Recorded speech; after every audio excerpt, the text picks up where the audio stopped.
नमस्कार दोस्तों, स्वागत है आप सभी का हमारे चैनल में। आज के इस वीडियो में हम चर्चा करेंगे प्रमुख जो किसान आंदोलन हुए हैं उनके बारे में। ठीक है, तो ये आपकी प्रारंभिक परीक्षा प्लस मुख्य परीक्षा में यदि आपसे सेपरेट प्रश्न पूछे कि किसान आंदोलन किस प्रकार से हुए थे, उनके उद्देश्य क्या थे, तो ये वाला वीडियो आपके लिए बहुत इम्पोर्टेंट है। ठीक है, इसमें हम लोग मोपला विद्रोह, तेभागा, एका, चंपारण, दक्कन, कूका, रामोसी, ये सब सारे जितने विद्रोह हैं उनके बारे में चर्चा करेंगे। चलिए शुरुआत करते हैं। आमतौर पर ये माना जाता है कि भारतीय समाज में जितने भी समय समय पर जो उथल पुथल हुए थे, उसमें किसानों की कोई सार्थक भूमिका नहीं थी। लेकिन ऐसा नहीं है।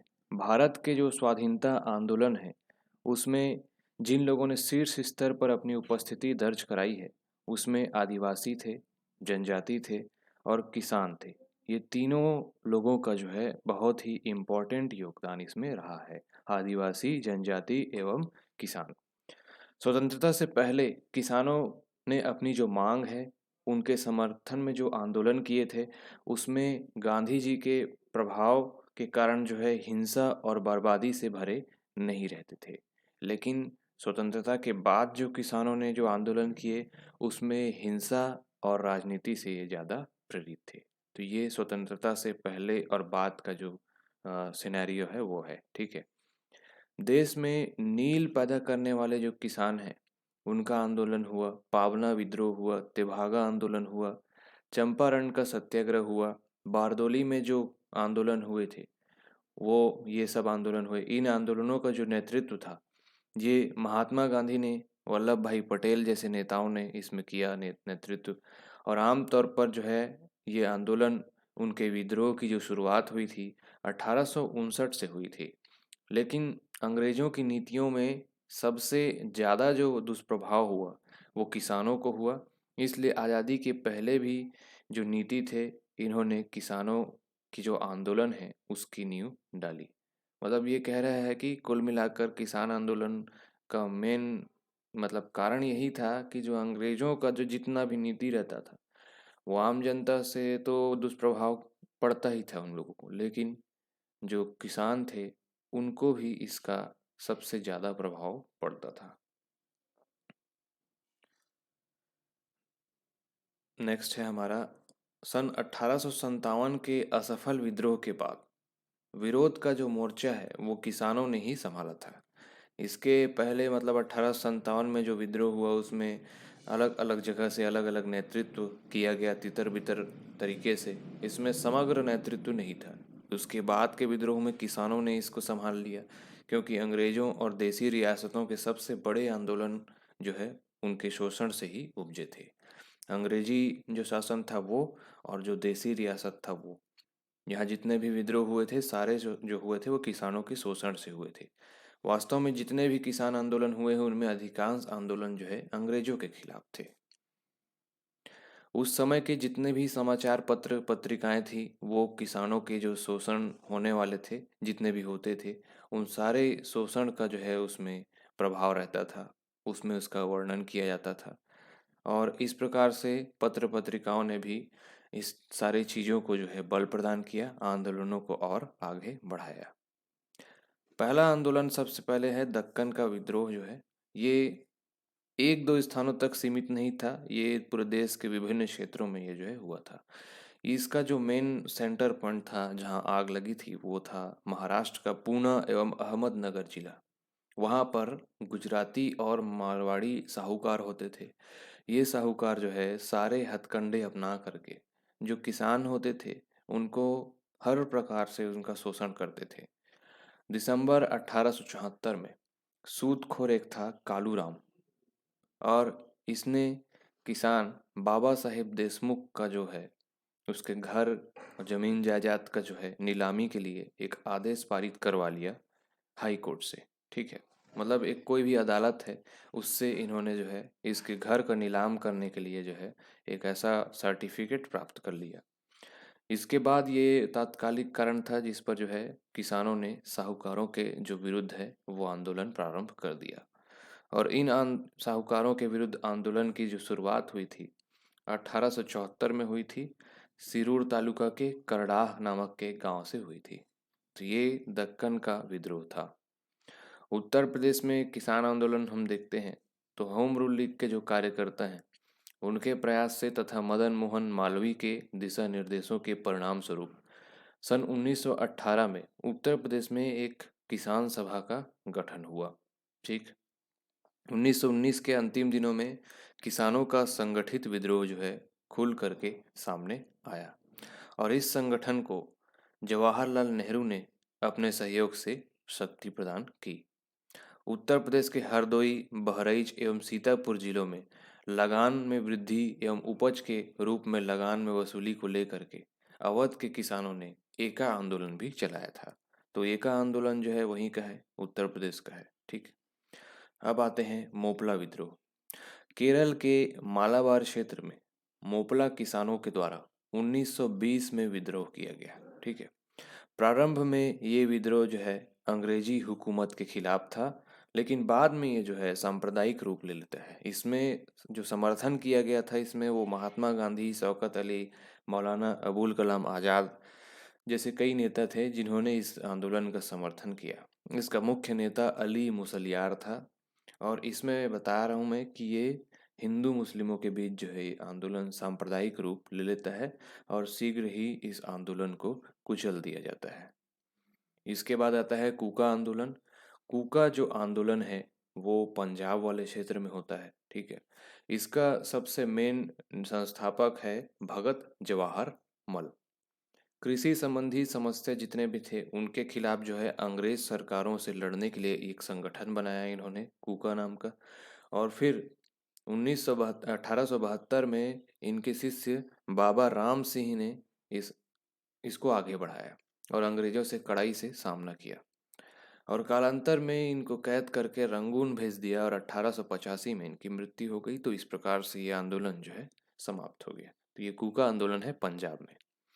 रामोसी किसानों का विद्रोह दूसरे नंबर का, ये महाराष्ट्र का विद्रोह है। इसके पहले हमने दक्कन के किसान विद्रोह पढ़ा। इसके बाद ये रामोसी विद्रोह है। इसमें मेन नेता कौन है? वासुदेव बलवंत फड़के इसका नेतृत्व करते हैं और रामोसी किसानों ने जमींदारों के अत्याचारों के विरुद्ध जो है विद्रोह इसमें किया। इस आंदोलन में सीताराम राजू के नेतृत्व में औपनिवेशिक शासन के विरुद्ध ये विद्रोह हुआ। पहले तो वासुदेव बलवंत फड़के ने जो है रामोसी के किसानों के मतलब जमींदारों के अत्याचार के विरुद्ध जो है विद्रोह किया। फिर बाद में आंध्र प्रदेश में, महाराष्ट्र में बलवंत फड़के थे और आंध्र प्रदेश में जो है सीताराम राजू थे। ठीक है, दो नेतृत्व करते हैं और ये 1879 से लेकर के 1922 तक के चला था। ठीक, तो ये रामोसी है। ताना भगत आंदोलन जो है ये शुरुआत होता है 1914 में बिहार में। ये आंदोलन की लगान की ऊंची दर के लिए ये आंदोलन चलता है और चौकीदारी जो कर है उसके विरोध में ये जो है शुरुआत करते हैं इसमें। इसका प्रवर्तक जतरा भगत है। ठीक, और ये इस आंदोलन का लीडर था। मुंडा विद्रोह जो मुंडा आंदोलन है उसके बाद जो है करीब 13 वर्ष के बाद ये आंदोलन होता है। ये एक धार्मिक आंदोलन था जिसका राजनीतिक लक्ष्य था। जैसे मुंडा मुंडा विद्रोह में गैर आदिवासियों को यानी कि दिकुओं कहते हैं, उलगुलान आंदोलन मुंडा विद्रोह में है। तो उसी प्रकार से ये उसका एक्सटेंशन माना जाता है। इसमें भी मतलब गैर आदिवासियों के खिलाफ ये विद्रोह किया गया था। तो इसको आप मुंडा विद्रोह के एक्सटेंशन के रूप में मान सकते हैं। इसका मुख्य नेता था जतरा भगत। तो ये आपको याद रखना है। नेक्स्ट तेभागा आंदोलन। इसमें किसान आंदोलनों में 1946 का ये बंगाल में तेभागा आंदोलन हुआ। सर्वाधिक सशक्त आंदोलन था। एक फ्लाइट कमीशन बैठाया था अंग्रेजों ने जिसमें सिफारिश किया गया था कि जो किसान हैं उन लोगों को 1/3 मतलब कर लिया जाए, मतलब जो उपज है टोटल उपज होता है उसका केवल 1/3 ही लिया जाए और 2/3 जो है किसानों के पास जो है दिया जाए। लेकिन अंग्रेजों ने इसकी नहीं मानी, इसलिए उसके अनुरूप जो है लगान की दर को घटा करके 1/3 करने के लिए इन्होंने संघर्ष चालू कर दिया। और ये बंगाल का तेभागा आंदोलन का जो मुख्य जो डायलॉग था या उसका जो नारा था, तिभागा चाहिए था, मतलब 2/3 जो है हमको चाहिए। तो इन किसानों ने ये विद्रोह किया। बंगाल के उत्तरी क्षेत्र और जो तटवर्ती एरिया है वहाँ पर ये विशेषकर जो है ज़्यादा प्रचलित था। 28 जिलों में से 15 जिलों में ये जो है फैला हुआ था, ठीक है। और किसान सभा के आह्वान से इसमें लगभग 50 लाख किसानों ने इसमें योगदान दिया। तो ये एकदम व्यापक आंदोलन था, तेभागा आंदोलन। तेलंगाना आंदोलन नाम से स्पष्ट है आंध्र प्रदेश में हुआ। ये आंदोलन जो है जमींदारों और साहूकारों के शोषण की नीति के खिलाफ जो है 1946 में हुआ था। इसमें 1858 के बाद हुए जितने भी किसान आंदोलन हैं उनके जो चरित्र हैं वो पूर्व के आंदोलनों से अलग था। अब किसान बिना किसी मीडिएटर या मध्यस्थ के स्वयं ही अपनी लड़ाई लड़ते थे। इनकी अधिकांश मांगे आर्थिक होती थी क्योंकि ये आर्थिक रूप से ही शोषित होते थे। किसान आंदोलन ने राजनीतिक शक्ति के अभाव में ब्रिटिश उपनिवेश का विरोध नहीं किया। उन्होंने अंग्रेजों के शासन का विरोध नहीं किया बल्कि उन्होंने अपने ही जो आर्थिक जो जरूरत थी उनके कारण जो है विरोध किया था। और इसका कारण यह है किसान आंदोलनों की असफलता का कि उनके पीछे कोई ठोस नेतृत्व और विचारधारा नहीं था। वे बस अपने जरूरत और आवश्यकताओं के अनुसार विरोध करते थे। अखिल भारतीय किसान सभा मोस्ट इम्पोर्टेंट 1923 में सहजानंद सरस्वती जो बिहार में किसान आंदोलन के जनक और भारत में किसान आंदोलन के जनक माने जाते हैं, इन्होंने सबसे पहले 1923 में बिहार किसान सभा का गठन किया। 1928 में आंध्र प्रांतीय रैयत सभा का स्थापना एनजी रंगा ने किया। उड़ीसा में मालती चौधरी उत्कल प्रांतीय सभा उत्कल प्रांतीय किसान सभा, ये लोकल एरिया है तो अलग अलग जगह किसानों की सभा का गठन हुआ। बंगाल में टेनेसी एक्ट जो 1922 में आया था, टेनेसी एक्ट जिसके लेकर के जिसके मतलब 1929 में कृषक प्रजा पार्टी की स्थापना हुई। अप्रैल 1935 में जो है संयुक्त प्रांत में किसान संघ की स्थापना हुई। और इसी वर्ष जो है एनजी रंगा और अन्य किसान नेताओं ने भी सभी प्रांतीय किसान सभाओं को एक मिला करके अखिल भारतीय किसान सभा का गठन करने की योजना बनाई। तो ये अखिल भारतीय किसान सभा था। अब हम देखेंगे चंपारण सत्याग्रह जिसके बारे में सभी जानते हैं। चंपारण जो है बहुत पुराना मामला था। इसमें अंग्रेज जो बागान मालिक थे किसानों से एक कॉन्ट्रैक्ट करा लिए थे इन लोगों ने, और इसमें इन लोग 20 हिस्सों में 3 हिस्सों में नील की खेती ज़बरदस्ती करवाते थे। लेकिन जो इसको तिनखटिया पद्धति कहते हैं। और 19वीं शताब्दी में जो रासायनिक रंग हैं वो इन्वेंट हो गया था यूरोप में, और उसके कारण से यूरोप में मेन इसका सप्लाई वहीं होता था यूरोप में, तो वहाँ से मतलब जो है मांग इसका ख़त्म हो गया। तो इसको जो है जो किसान है उन लोग को पूरा लॉस होने लगा, और नील जो है उसकी खेती जो है धीरे से इन लोग बंद करना चाहते थे, लेकिन जो मालिक थे वे इस पर अड़े थे। तो इसी कारण से इन्होंने विद्रोह कर दिया। फिर धीरे से जो है नील बागान मालिकों ने अपने कारखाने बंद कर दिए और किसानों की नील की खेती से छुटकारा पाने की जो इच्छा है वो भी पूर्ण हो गई। तो ये तिनकठिया पद्धति याद रखना है आपको।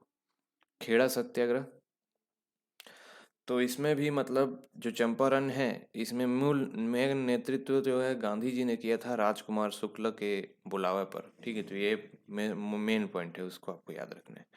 खेड़ा सत्याग्रह चंपारण के बाद जो है गांधी जी ने 1918 में खेड़ा किसानों की समस्याओं को लेकर के आंदोलन शुरू किया। गुजरात में स्थित है खेड़ा। इसमें जो प्रथम जो है ये वास्तविक किसान संघर्ष जो है इसको माना जाता है। इसमें खेड़ा के जो कुनबी पाटीदार किसान हैं इन्होंने सरकार से जो लगान जो बढ़ा दिया था उस पर राहत की मांग किया, लेकिन सरकार ने इनकी नहीं सुनी और गांधी जी ने 22 मार्च 1918 को खेड़ा आंदोलन शुरू कर दिया। और अन्य इनके सहयोगी हैं जिसमें वल्लभ भाई पटेल और इंदुलाल याग्निक थे। तो प्रश्न क्या होता है कि खेड़ा सत्याग्रह में जो है मुख्य नेतृत्वकर्ता तो गांधी जी थे, परंतु उनके सहयोग में कौन कौन था? तो ये दो नाम आपको याद रखने हैं, वल्लभ भाई पटेल और इंदुलाल याग्निक।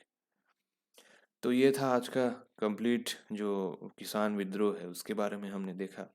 और वीडियो कैसा लगे वो आप कमेंट बॉक्स में बताइए।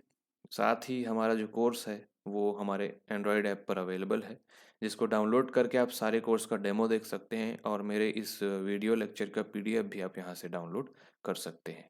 ठीक है, वीडियो को देखने के लिए धन्यवाद। Thank you.